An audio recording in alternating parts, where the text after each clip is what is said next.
बिस्मिल्लाहिर्रहमानिर्रहीम। अस्सलाम वालेकुम नाज़रीन, ये जीदे को देखें आप कि जीदा मान गया पीटीआई को। इनको मनाना बहुत मुश्किल है। आप जीदे की सुने, बड़ा मजा आएगा आपको। अब तक की जो सूरत वो ये है कि इमरान खान ने जेल के अंदर बैठ के भी वाकई पूरे पाकिस्तान को सरप्राइज कर दी है और हमें यह मानना पड़ेगा कि इमरान खान की जो स्ट्रेटजी थी वो जीती है।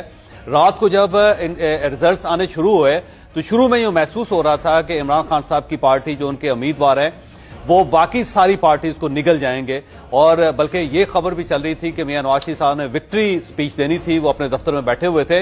लेकिन जब रिजल्ट्स आने शुरू हुए तो उसके बाद शरीफ फैमिली सारी एक एक करके घर चली गई। जो कल रात पोजीशन थी उसमें पाकिस्तान पीपल्स पार्टी परेशान हो गई थी, पाकिस्तान मुस्लिम लीग नून बुरी तरह परेशान थे, मौलाना फजलुर रहमान साहब जो है उनकी तरफ से परेशानी थी, एमकेएम जो है वो भी बहुत ज्यादा सरप्राइज होगी कि हमारे साथ हो क्या रहा है।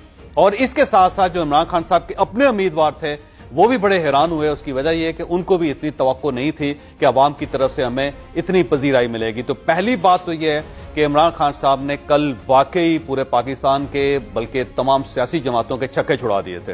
अगर हम इसको ना माने तो ये ज्यादती होगी। बल्कि रात मेरा एक व्यू ये भी था कि अगर आजाद लोग ज्यादा तादाद में जीतते हैं तो उनको गवर्नमेंट बनाने की इजाजत होनी चाहिए, क्योंकि जितना जोर रियासत के पास था उसने लगा लिया, जितना पॉलिटिकल पार्टीज के पास था जोर उन्होंने भी लगा लिया। और जितने तजियाकार उसमें इंक्लूडिंग मैं आपके सामने तस्लीम करता हूं कि मैंने खुद भी ये सोचा था कि इमरान खान साहब इतनी ज्यादा सीट्स नहीं हासिल कर सकेंगे। इन सब के बावजूद मैं कहता हूं अगर उनके उम्मीदवार जीत गए हैं तो फिर उन्हें मौका मिलना चाहिए। अब सबको सरेंडर करना चाहिए और उनको हुकूमत बनाने का इख्तियार मिलना चाहिए।